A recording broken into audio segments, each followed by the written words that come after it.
Today I am back with my second lecture on the series of the nervous system. I would be giving overview of the somatosensory nervous system. Also, I would be giving a generalized view of the sensory system.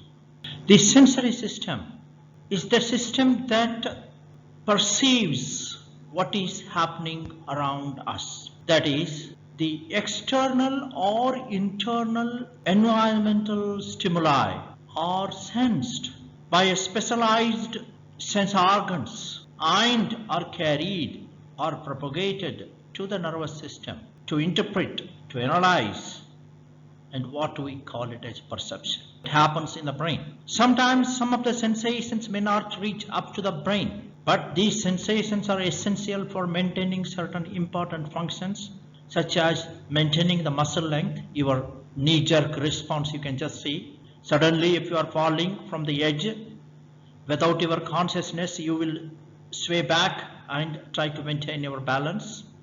So these are for the local response reflexes.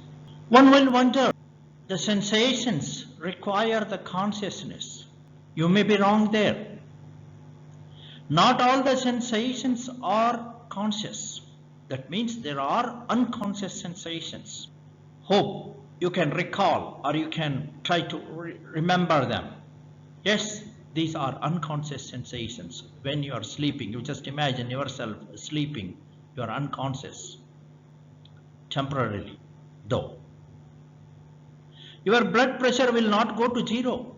So that means there are receptors, there are sensations which are carried to the centers in the medulla, which regulate your blood pressure continuously at the same level that is required for our existence. The muscle length, the maintenance of the muscle tone. Think about the osmolality of the plasma or the blood. We don't know how that is sensed, but it is being sensed, and accordingly the neuroendocrine mechanisms operate upon to bring about the responses. The blood and the extracellular fluid composition, that is the hydrogen ion concentration or the carbon dioxide tension, that is PCO2, or the deficiency of oxygen, what is called hypoxia, the PO2 levels, or the blood or plasma concentration of the glucose, which is an essential ingredient for our energy metabolism. They are all monitored, and they are monitored subconsciously. These are unconscious sensations. Similarly, the CSF chemistry, the lung volumes, so many are the unconscious sensations. We will think about them when we talk about the internal homeostasis. What we concentrate today on the conscious sensations.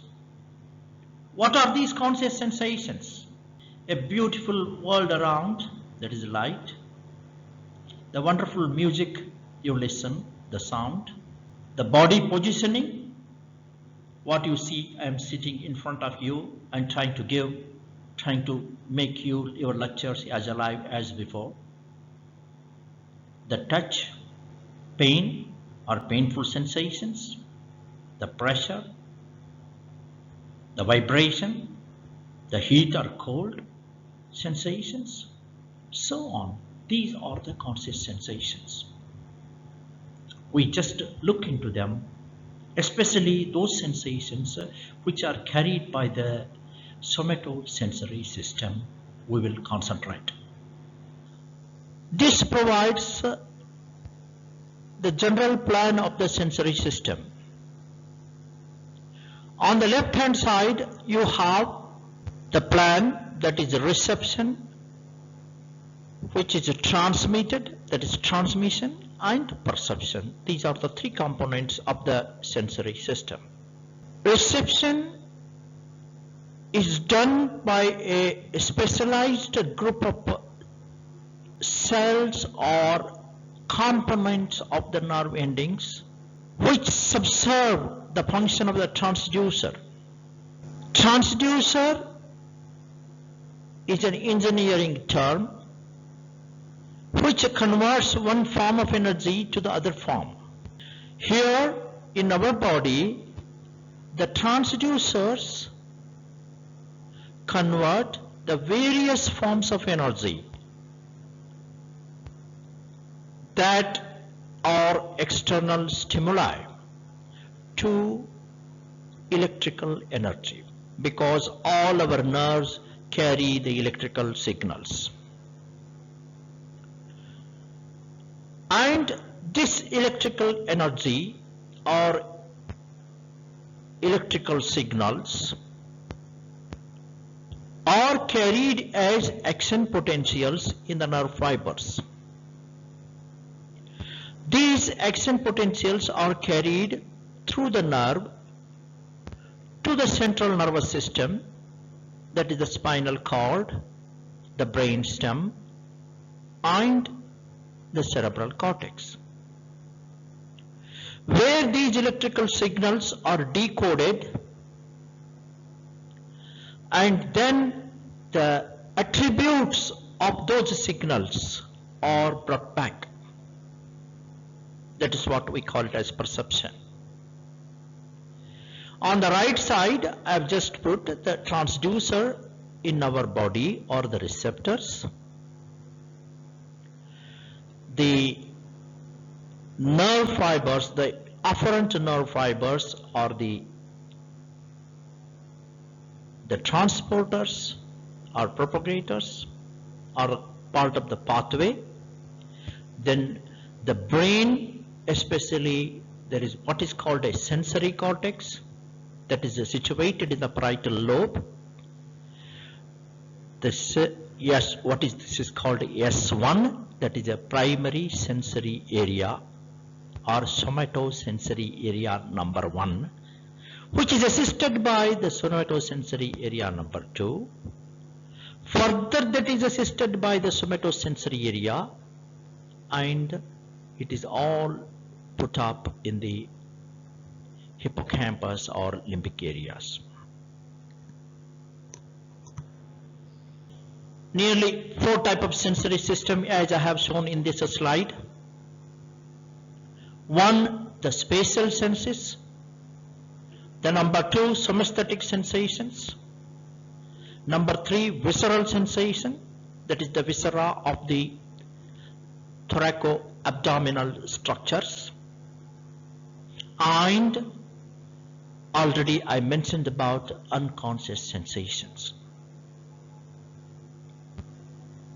The specialized senses, we have the sense of smell, that is olfactory system. The light sensation, the visual system. Sound sensation, that is the auditory system. The equilibrium and balance by the vestibular system, and the taste, the gustatory senses. All these things, if you look at, they have one thing in common, that is there are specialized organs or tissues in the body to perform these functions. Not only the specialized tissue, they have a specialized pathway and the organization at various levels in the nerve axis. That means starting from the receptor level to the organizational level, that is from the medulla or the different levels in the brain, and then thalamus, and then into the cerebral cortex. And in the cerebral cortex, there are specialized areas exclusively meant for this, their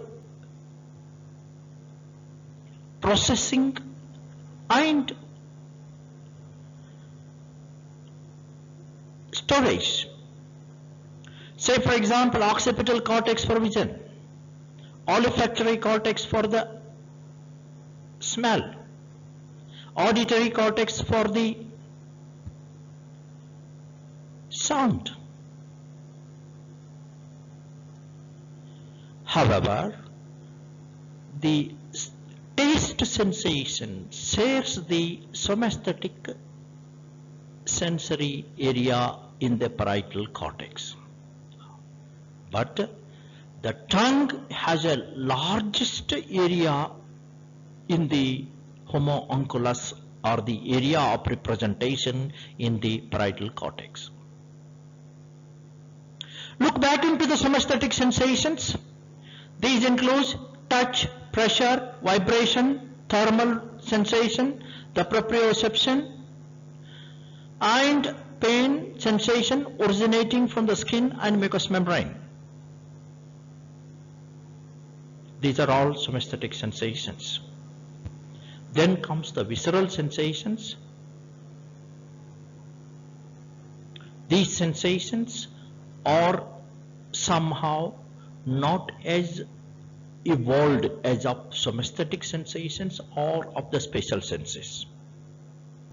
They share somesthetic sensation pathway of dermatome origin. Hence, we may have a problem, or we may have a symptoms such as a shoulder pain in case of a heart attack, or the epigastric pain in case of the stomach, or a back pain in case of a kidney issues. So these are the visceral sensations.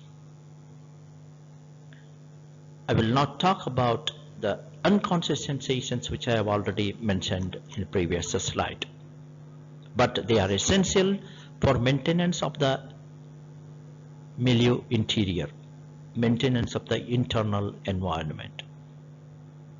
This is the outline of the somatosensory path. On the right side, I have made a diagram showing three sets of neurons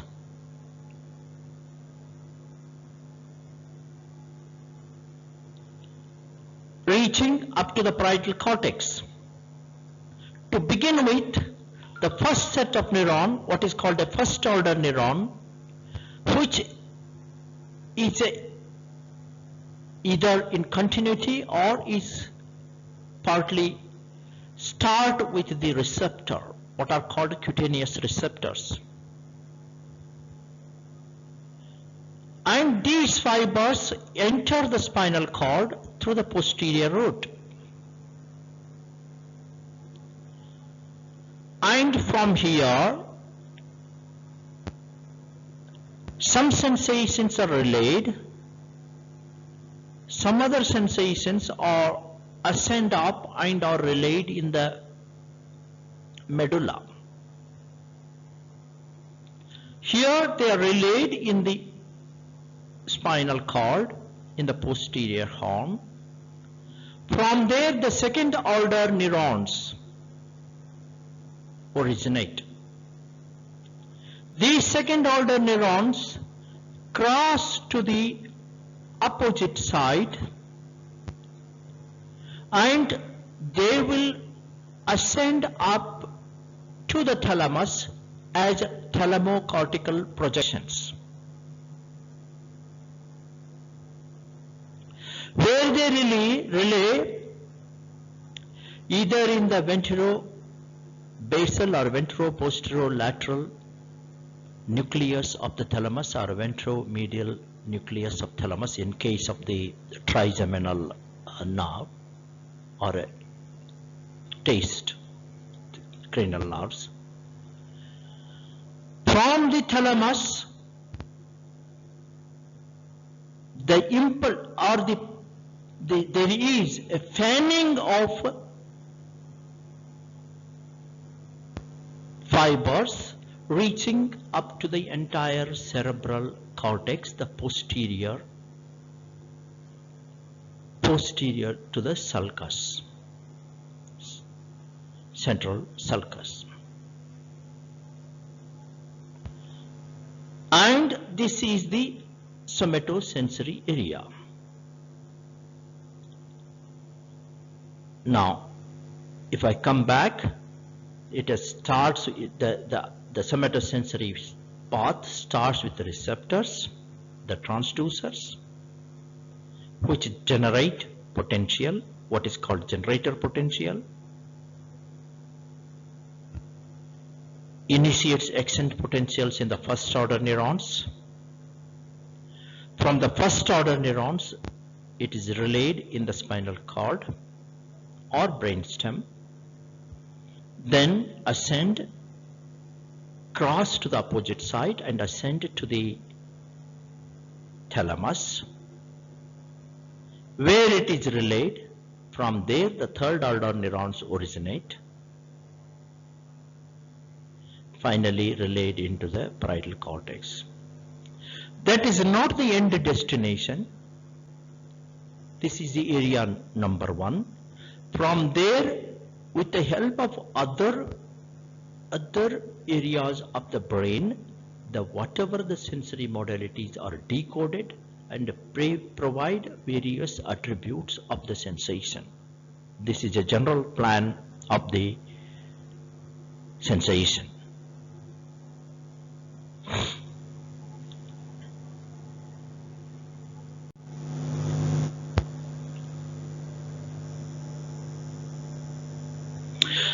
Now, we look into this transducer. What are those transducers? What we call it as receptors. They can be classified here. I will just read out. It's very clear. They are classified according to the location, according to the type of a physical type of a stimuli they process, and according to their property. If these receptors sense the distant stimuli, as happens in case of a light, these are called telereceptors.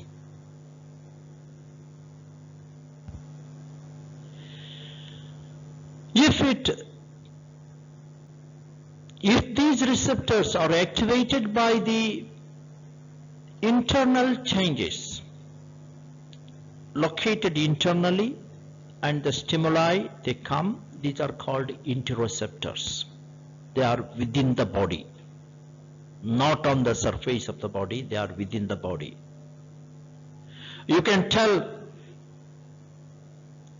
the hair cells in the semicircular canal, utricle, that is vestibular system, or the hair cells in the cochlea, they are all interoceptors.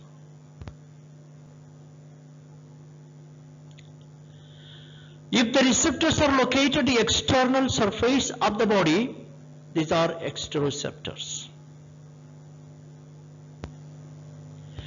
There are receptors, okay, these are proprioceptors, that are what are called proprioceptors, but these are again a sort of a modified interoceptors. They are present within the body tissues or within the body surface, which try to regulate the muscle length, muscle tension, or the body positions, or the head position.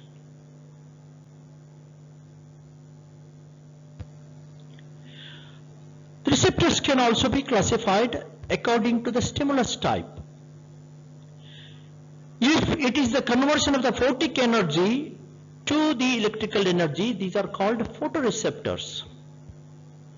There are mechanoreceptors. We have more number of mechanoreceptors, starting from the touch, pressure, vibration, proprioception, even the auditory sensation. It is because of the movement of the hair cells, or the vestibular sensation, that is positioning of the head. It is again a movement of the hair cells. So we have more number of mechanoreceptors in the body. Next, we have chemoreceptors. These chemoreceptors sense number of chemicals. The hydrogen ion, carbon dioxide tension, oxygen tension, the glucose, the osmolality, the sodium, so on, so forth. The number of chemicals, even the taste is a chemical sensation. The smell is a chemical sensation, because the aerosols of these chemicals, they sit on the olfactory epithelium, they bring about the perception. Thermoreceptors, they sense, there are two types there, they sense either the cold or warm. Then we have the nociceptors that sense the noxious stimuli or the injurious stimuli. And these nociceptors are either because of the injury, they are usually the free nerve endings, injury, or the chemicals, or the pressure, or whatever. So that means the nociceptors are sensed by the number of stimulus or the stimulus energy. That is why they are called polymodal receptors, number of different modes of stimuli. Sensory receptors are also classified according to the adaptation, because once you produce a response or sustain it, some of the receptors adapt. You can, it is all our general experience.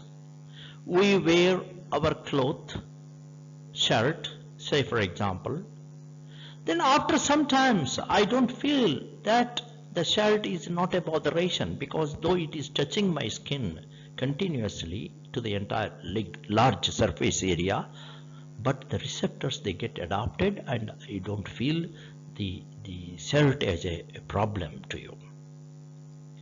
There are some, these are called rapidly adapting receptors, because here we require adaptation. There are some receptors which adapt slowly, because they have to subserve some function, so that they will see that you become attentive to them. And there are some receptors which do not adapt, they are non-adapting receptors. Think about a painful stimuli. If it adapts, you forget. Pain is a sign of impending danger. So if it stops, then you will be harmed. So for that reason, there are some receptors which do not adapt. Pain receptors are one of them. Similarly, the blood pressure receptors, the baroreceptors, they are non-adapting. This is how the receptors are classified. In the next slide, I have given you the list of receptors taken from the Guyton's textbook. I will not read all of them here in this lecture series. I will give it to you to read and understand, because there are, you see the one column on one side, you have the nociceptors, the group one there. Then we have a thermoreceptors there, we have a nociceptors there, we have electromagnetic receptors, that is the visual receptors, that is rods and cones. Then we have a chemoreceptors for taste, smell, arterial oxygen, osmolality, the blood concentration, blood glucose, amino acids, so on.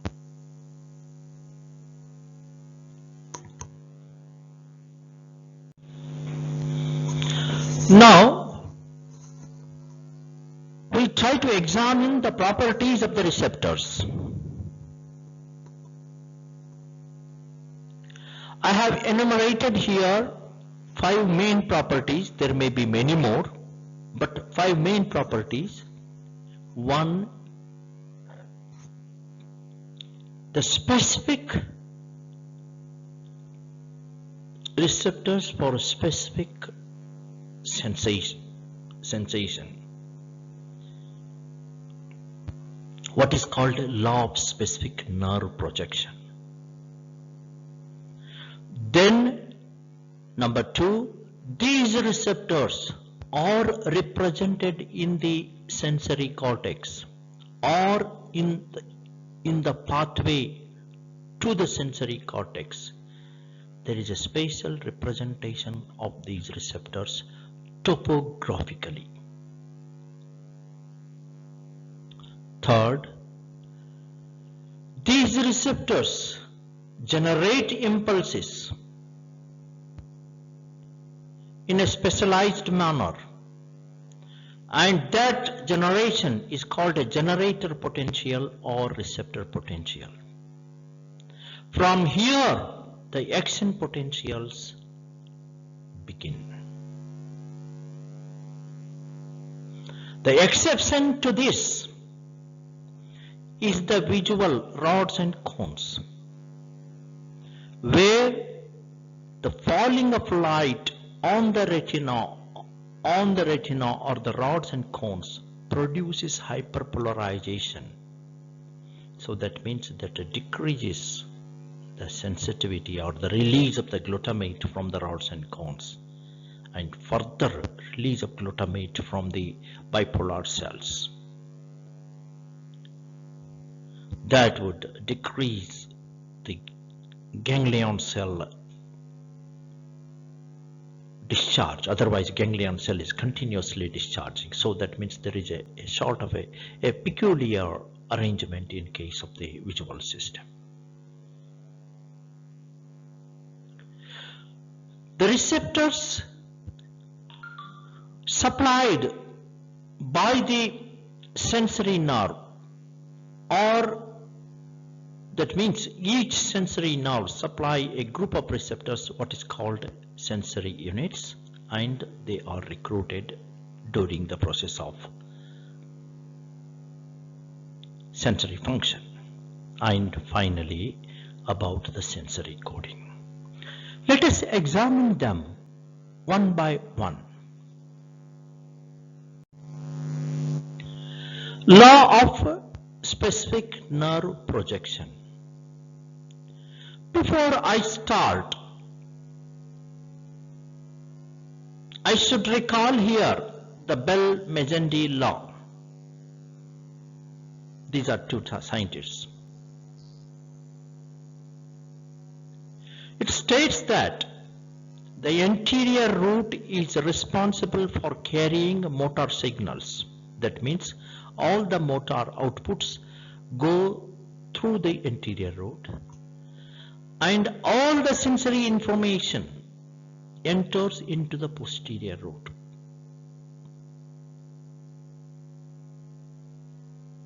So that means all the pathway originating from the receptors enter into the posterior root.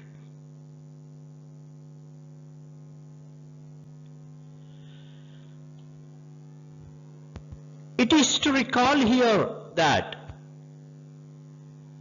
a particular sensation, say for example touch, involve a specific receptor.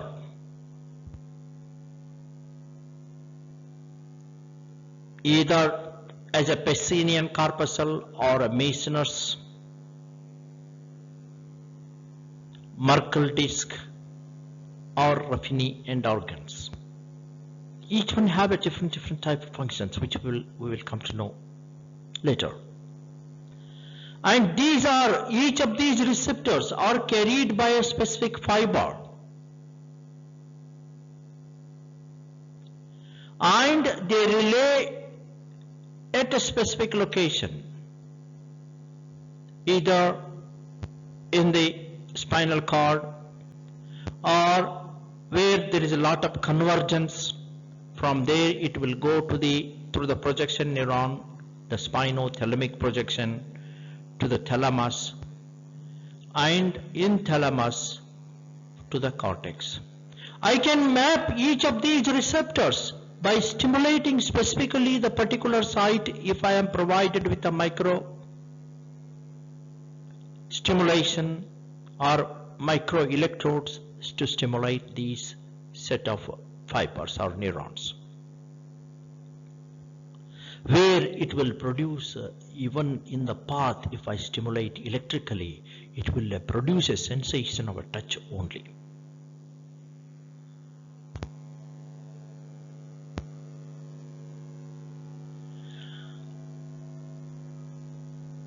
Usually a particular sensation would be produced by a threshold stimulation, because a minimal energy should be utilized to produce a response, because we want to conserve the energy. So that means we want to detect the external environment with a minimal amount of energy.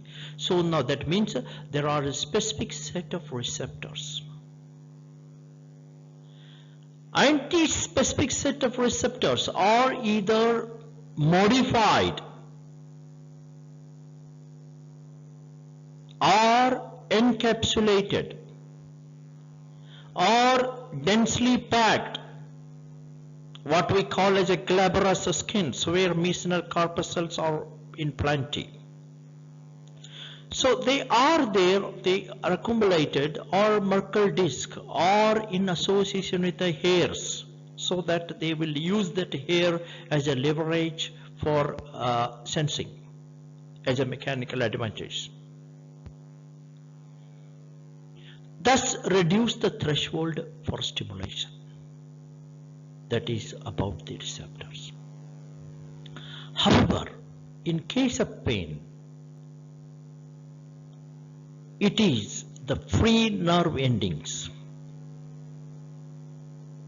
located in the interstitium or at various places in the interstitium. They are stimulated by not only one set of physical energy, that is, they can be stimulated mechanically, they can be stimulated thermally, they can be stimulated chemically. Here I want to say that thermally means if there is a cold, what happens? Frostbite, painful. You cannot hold a ball of ice forever. Or a heart, touching a heart plate. The mechanical, if something crushes on you, it would produce pain. Chemicals, these chemicals includes, because these are free nerve endings floating in the, or they are present in the interstitium, they are exposed to number of cell injury products or cell metabolites. These include histamine, prostaglandin, serotonin, the kinins, the inflammatory mediators like cytokines, that is interleukins, cell injury products like potassium, hydrogen ions, the ADP, and many more. Thus, the pain receptors are polymodal in origin. They respond to number of stimuli. They are not restricted to particular stimuli.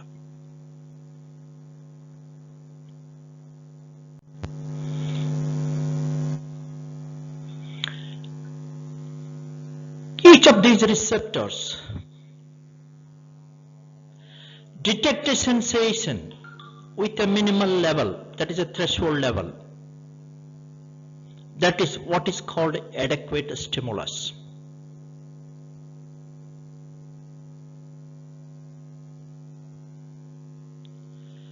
In the dark night, after some time, you start seeing around, even with the help of the light originating from the stars. Such a low intensity of light would be able to activate the rods. That is the lowest threshold. Very small amount. Or similarly, a wisp of cotton, very fine. If it touches your skin, you will be able to detect. This is what is called a fine touch. So that means that is the adequate stimulus for these receptors. So that means each receptors have an adequate stimulus.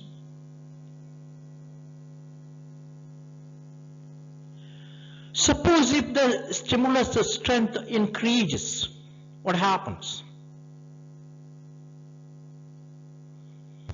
That the fine touch becomes deeper, it becomes deep or crude, or in other words, just you press your eyeball. Just you can try this thing now. Close your eyes and press your eyeball. What do you observe? You observe a ring of light on either side. The flash of the ring of lights. Very beautiful. These are called phosphine rings. Now what happens? Your physical pressure has activated the retinal cells as a ring of light. Phosphine rings. These are called phosphine rings. However, if you use the suprathreshold or very high intensity stimulus, say for example, if I sign or if I shone or throw very bright light in your eyes, what happens? You will close the eyes. Before you close the eyes, you will have a painful response. I come to your room and play the drum with 140 decibels. That is the highest or the greatest intensity. What you hear nothing, you feel pain. Or if I come and brush your arm, foot or whatever the body structures, what do you get? It is a pain. So that means any sensory receptor, when it is excessive, stimulated with a great intensity, that produces not the response it is intended to perceive, but you will receive painful stimuli.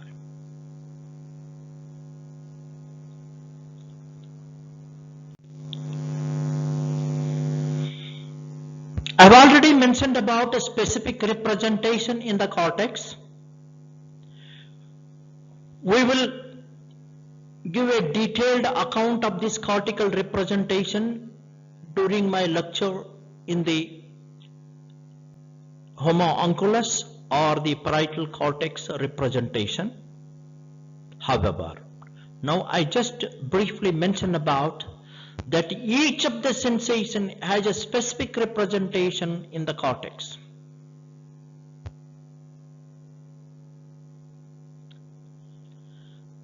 And if I stimulate those representation areas or neurons, what I feel is the sensation that particular receptor is producing at a particular location. Say for example, if I am stimulating the neuron which is supplied by the tip of the thumb, left thumb. So if I stimulate that, I will feel a sensation of the thumb, touch in the thumb. This is called law of projection.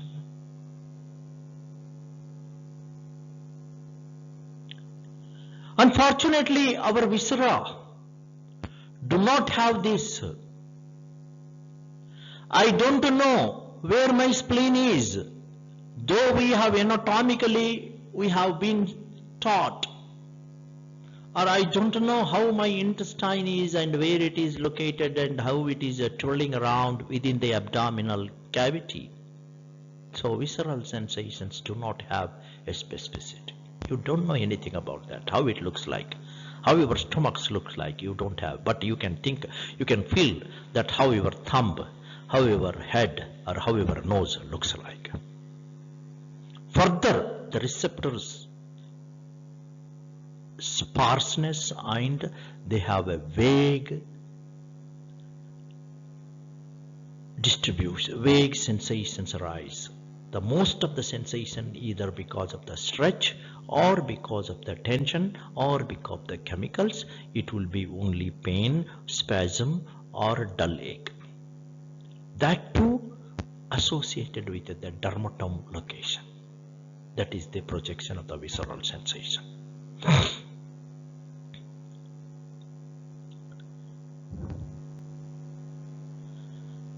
I've already mentioned in the patients who are conscious during neurosurgical operations, when they have stimulated particular areas in the sensory cortex, the particular person is able to tell about the sensation he is perceiving in the opposite limb or opposite arm or leg. This is a specific representation. This tells about a specific representation in the cortex.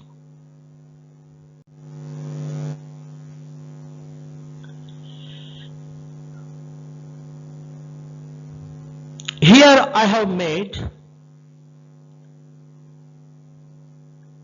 handwritten, though I wanted to copy it from the textbook, however I did it by my hand so that you all feel comfortable to make your own drawings when you require. This is about the initiation of a receptor or a generation potential. Generator potential is the wave of depolarization which begins immediately after a stimulus. This wave of depolarization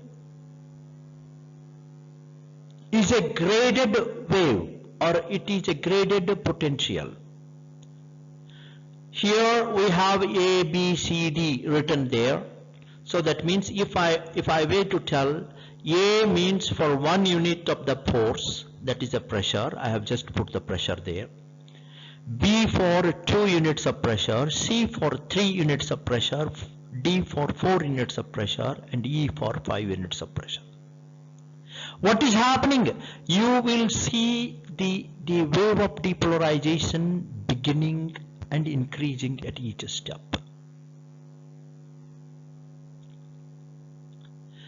One peculiar aspect of this wave of depolarization, what is called the generation potential or generator potential or receptor potential, is that they don't have latency.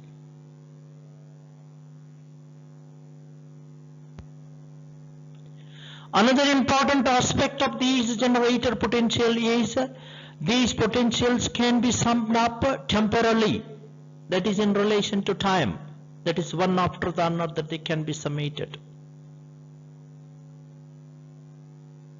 Or spatially, that means if there are receptors at different locations, I can generate the potentials in each and they get summed up.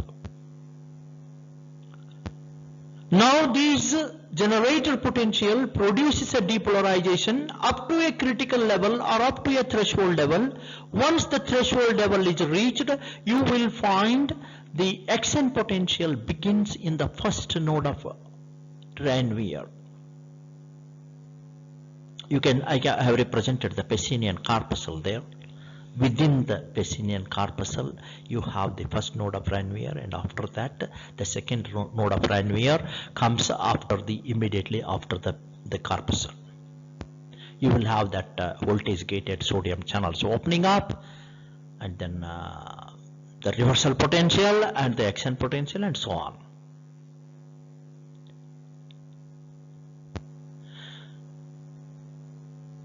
So these are called generator potential. Again, I brief generator potentials are the potentials generated by the receptors.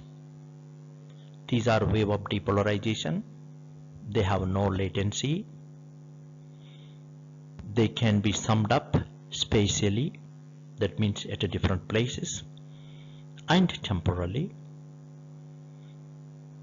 And now, here are some experiments done and reported. I have taken this graph from the Genong.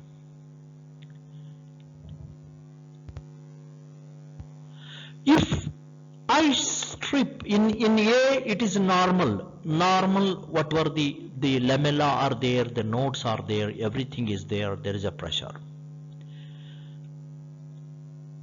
In B, if you are looking at, I have removed the lamella, or the lamella has been stripped off.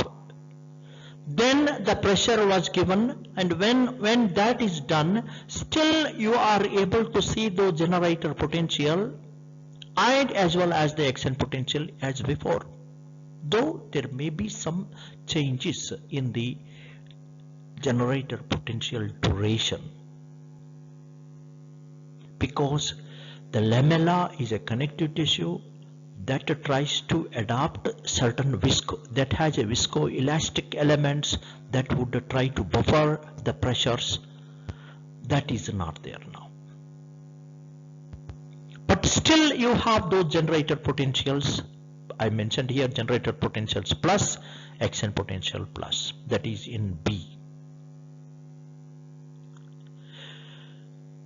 In C, in these stripped nerves,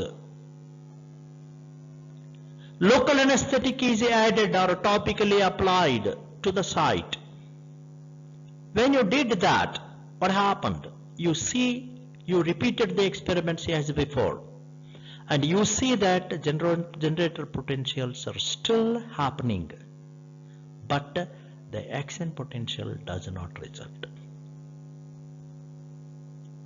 So that means, the local anesthetic or narcotics or a pressure has blocked the action potential. So these are mechanosensitive sodium channels. They will be blocked by the pressure or by the local anesthetics or by the narcotics.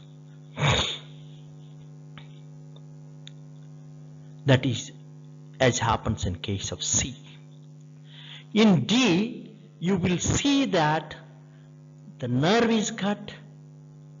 After cutting the nerve is allowed to degenerate, and once it degenerates, the experiment was performed, and you see neither the generator potentials nor the action potential. So that means the generator potential is a function of the nerve terminal when it is intact. So I have mentioned briefly about generator potential or receptor potential. These are similar to electrotonic potentials when we try to stimulate the nerve with electrical pulse,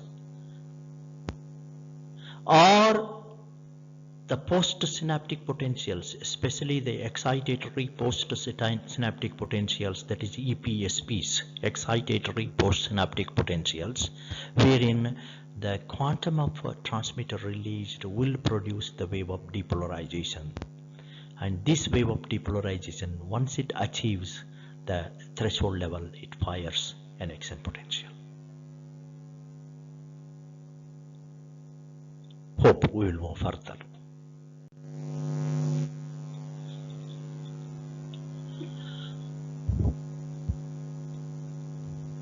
Sensory nerve supplies number of receptors. Sensory nerve and the receptors supplied by it are called sensory unit. Recalling back the motor unit. Motor unit, it is the motor nerve and the fibers, muscle fibers supplied by that motor nerve. Same pattern. These sensory units or the receptors, in these sensory units, the receptors are located in a mosaic pattern.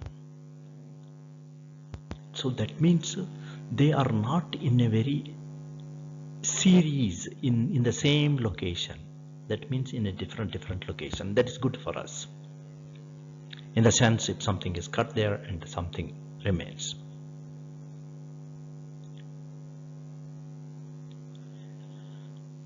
We can map these sensory receptors by stimulating the cerebral cortex.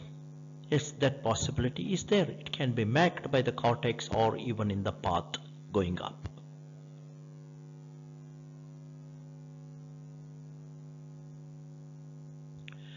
When we touch two different sensory units, the sensation now would be 2. If you are touching only one unit, it will be known as one sensation, single sensation. Now with the calipers we can spread it and we perceive 2 units or 2 points. So this is 2. This is the tactile discrimination. The minimum distance that produces a 2 point as 2 points, that is the threshold for the 2 point discrimination.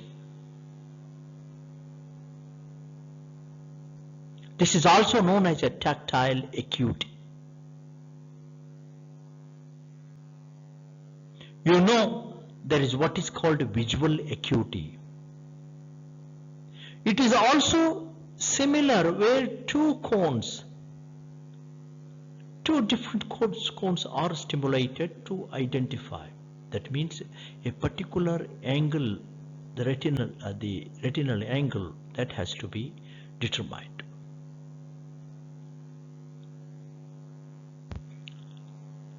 Sometimes these sensory units can be excited or summated, because generator potential, I said, they can be summated by spatial and temporal pattern. So they can be summated. So that means they will produce. Sometimes some of the sensory units by the side will also be excited. They remain in the subliminal fringe depending upon the intensity. Subliminal fringe they are partially depolarized but not depolarized to the extent to produce the accent potential.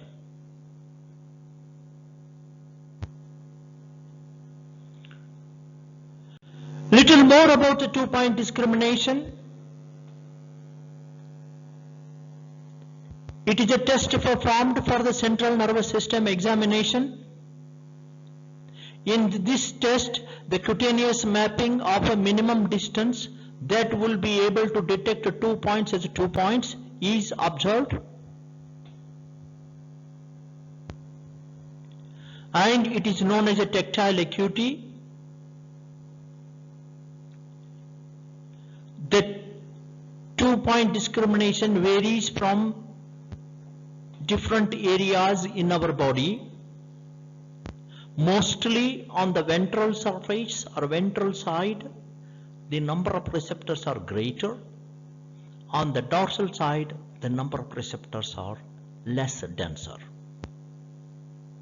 And especially those places wherein you are using it frequently, like the hand, we use it. So where number of receptors are populous, dense, so you have a small distance. Whereas if you are going with a thigh or the buttock, they are less, or on the back, they are less.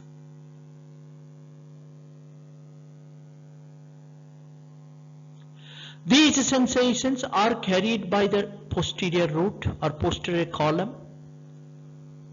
They ascend up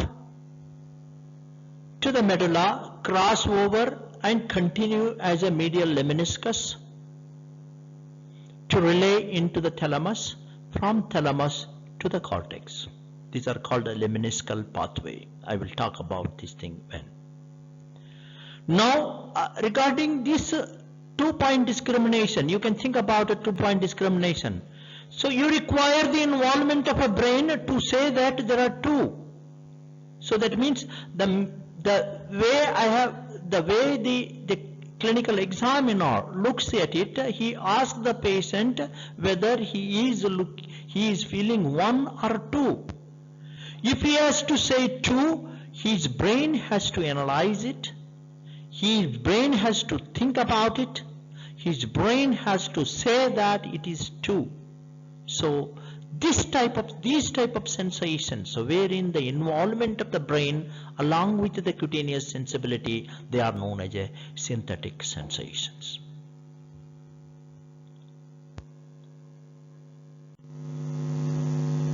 This is an important chapter. The coding of the sensory information.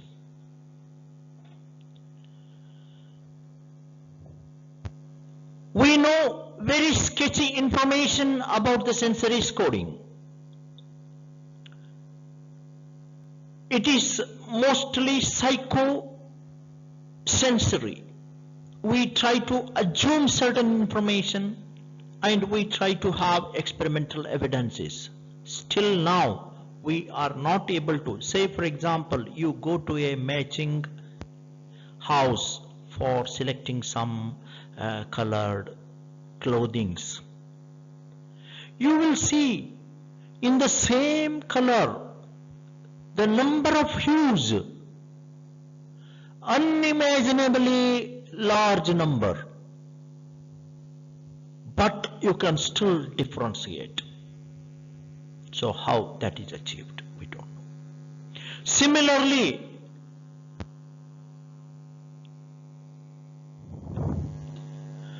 you have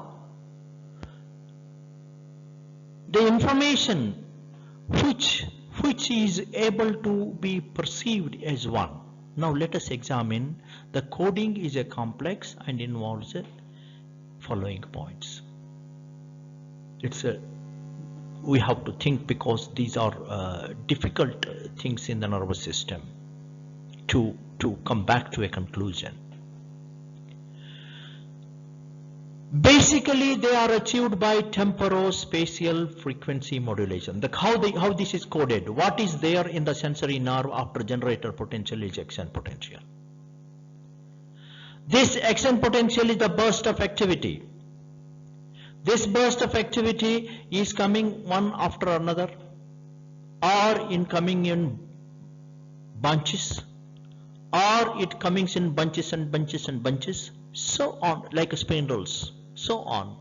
So that means they have a time, or in relation to time, or in relation to the space, we have the frequency modulation. In frequency modulation, that is one part.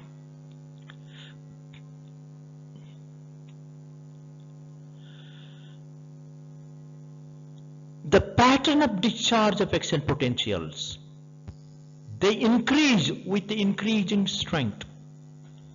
That means very fast rates with increased intensity. So that is one point. So if I keep on increasing the intensity of the stimulus, so it increases the number of discharges.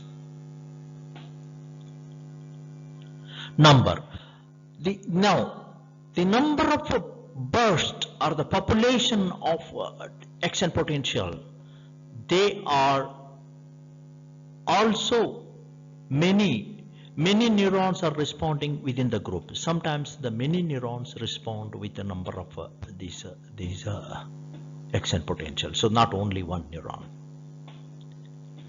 Further, if I keep stimulating certain things, there is what is called adaptation. So that means that determines how long a nerve could be stimulated during a time. And for sensory coding, there is always a labeled line, that is a specific line, the specific line of information carrying a specific set of sensory modality to the specific areas in the brain. These potential discharges reach the sensory cortex, where they are decoded with the help of a somatosensory association area and the hippocampus. The hippocampus is the center for memory. then the meaning to the sensory modality is given in terms of the following. 1. The modality.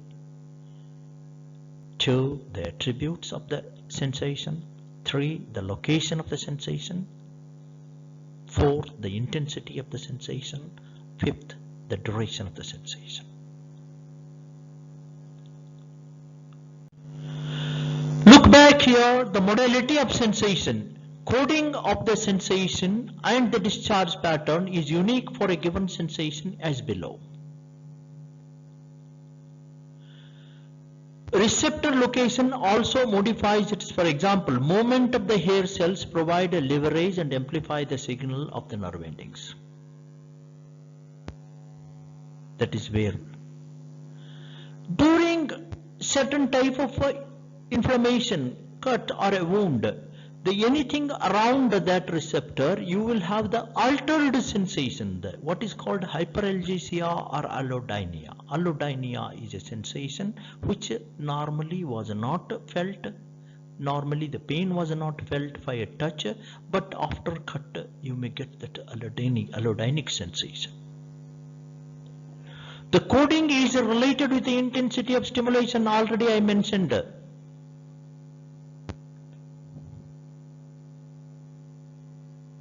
Sometimes the myelin sheath is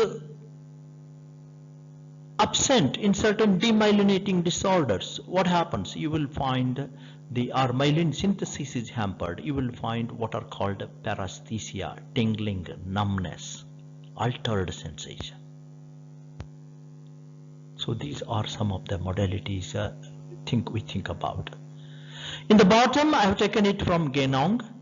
So you see the Meissner corpuscle that will be when it is produced, you can see the stimulus there. Once the stimulus is maintained and then sustained for that period and then dropped back, it will sense the texture of the whatever object. The Merkel disc, you can just see it is continuously bursting even with the stimulus. This is not adapting easily. This one is adapting. Immediately after the burst it is silent. Here it is continuous. The next one is Pacinian corpuscle. You can see it will record the vibration. This vibration sense, you can see the burst, sudden burst and then pause. Then Ruffini, that is a stretch of the skin that would produce these are some of the differences of the modalities. So we have the texture, indentation, vibration and a stretch. These are the things, these are the receptors which are, that is Meissner's, Merkel, Pacinian and Ruffini endings. They will sense that. The attributes. Touch of a friend. Touch of a mother. A touch of an enemy or a stranger, we can all detect what is associated with that touch. So how it could be achieved? That is one of the things, because we know it's a good touch, bad touch or ugly touch. That means there are some subtle aspects the receptors detect and process in the brain, give meaning to these sensations. These psychosomatic aspects are synthesized in the brain with the help of a sensory association area along with the previous memory. My dear friend may have a question here that touch of a mother. I will tell that the mother is not there in front of you and you have closed your eyes and your mother, you know that your mother is not coming and she even comes and touches, still you say that it is a mother's touch. I swear. Identification of commonly used objects. Even in dark, I can open up, I can check out whatever the coin I have, and I can give that coin whether nickel, penny, or whatever the region or the location we stay around. Or I can identify a pen, pencil, key, or these things. Even in the key bunch of 10, I can identify this is the key I want to open this door. So this type of information is known as a stereognosis, recognizing the object. This involves number of sensory units, that means touch receptors, pressure receptors, and other receptors. And processing is also required at the cerebral area, that is somatosensory association area, hippocampal area, recall of memory, and all those things. And then we can bring about and synthesize the object. This is again one of the synthetic sensations. Similarly, all the senses have a different attributes. Say for example, if it is a cut, a sharp cut, blunt cut, a crushing, whatever, we can discriminate precisely the location. Sensory unit is one of them which tells about the location. This receptive field, that means the whatever the area presented by the sensory nerve is the receptive field. That receptive field, the distribution of sensory receptors. To help these receptive field, we have got another important phenomena, what is called a lateral inhibition. This lateral inhibition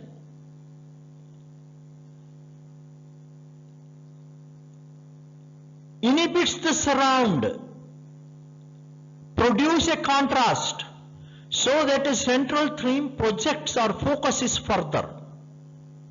So that if a pain is going, the surrounding is obstructed, the pain from a particular point goes on, or a touch from a particular point goes on and tell that this is where it is located. So lateral inhibition becomes one of the important aspects for the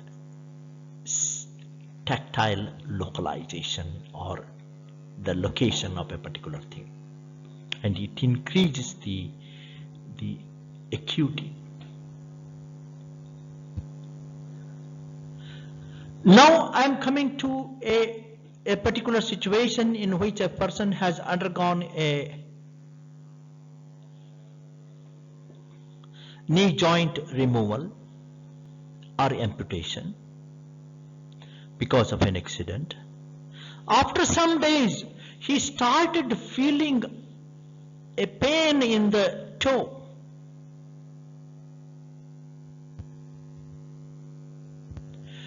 Because in the brain there are areas which represent the toe, still they are there, and they get irritated by some other phenomena, and this type of a thing is known as a phantom limb. Phantom limb is the limb is not present there, but still you have the pain in the toe or the heel or whatever the structure which is missing. So that is how the location, the aspects of the location. The intensity. Here I will focus upon the Weber-Fechner law. The relation of intensity of the stimulus and response is not linear. It has a log function. Here in this table I have given some arbitrary numbers. Suppose for a modality of sensation, say for example the touch sensation, when I placed on the receptor with 1 unit whatever the pressure or touch, I get 5 action potentials.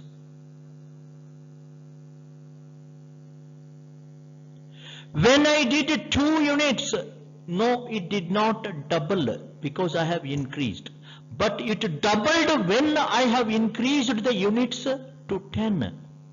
so that the intensity is logarithmically increasing.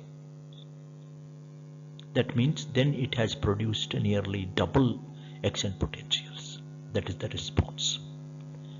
And when I have increased to 100 units, we have doubling from 10 to 20. So this relation is an approximation, just to give you an idea, and accurate intensity relationship or intensity response relationship is given by these two scientists, the Weber and Fechner, and this is known as a Weber-Fechner law. It states that the subjective sensation is proportional to the logarithm of the stimulus intensity. I repeat, the subjective sensation is proportional to the logarithm of the stimulus intensity. However, later on experiments have proved that there are certain other aspects involved in the Weber-Fechner law, and now that relation is given in the formula below. The R is the response, is equal to Ks raised to A, Ks power A. K and A are constants, and S is the stimulus intensity. This is a Weber-Fechner law. You may try to remember this.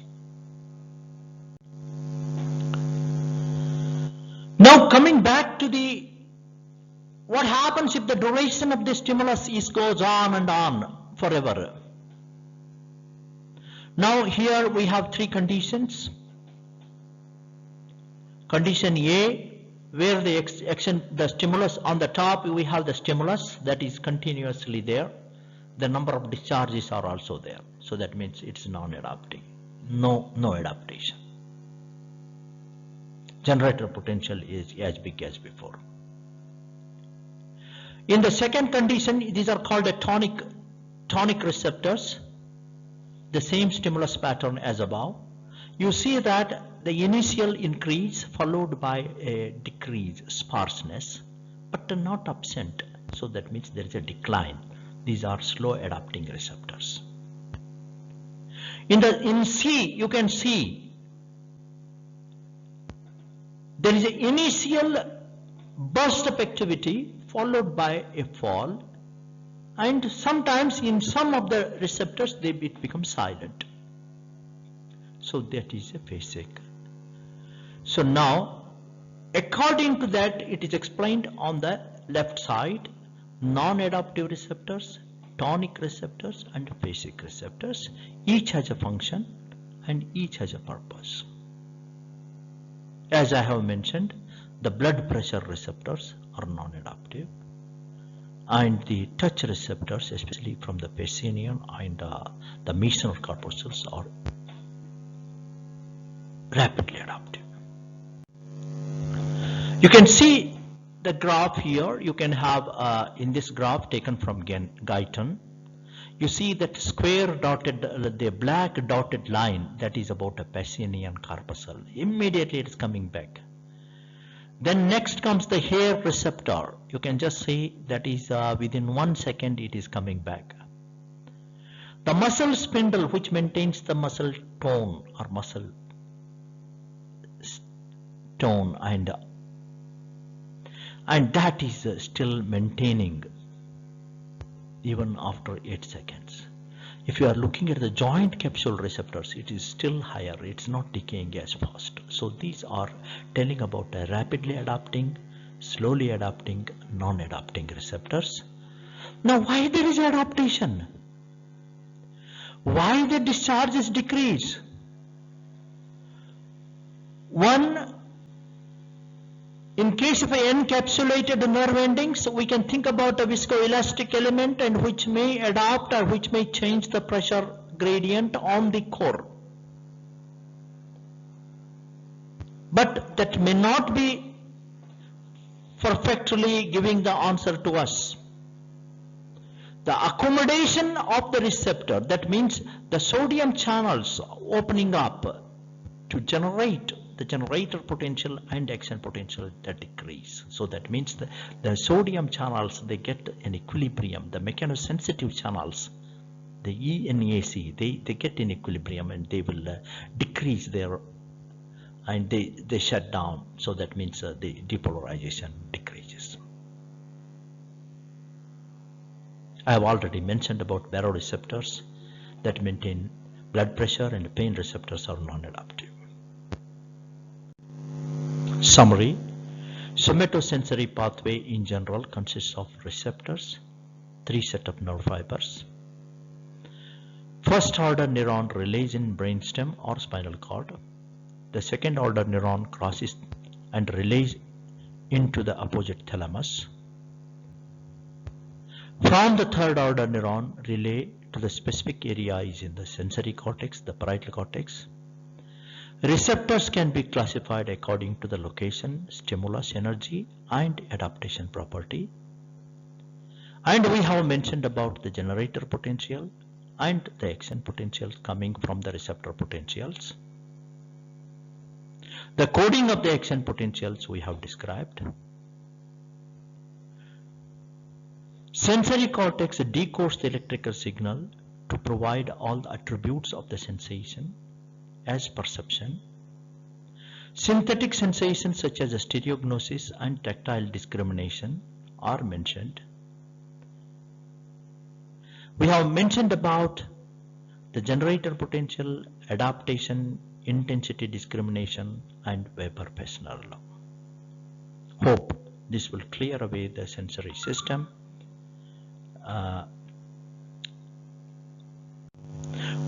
These are the reference books I have kept in my mind. There may be little more because of my whatever the previous knowledge gained from other books I have just taken up, but these are the base books on which I have made this lecture. Next lecture we will continue with the posterior column or a medial lemniscal sensation. Thank you.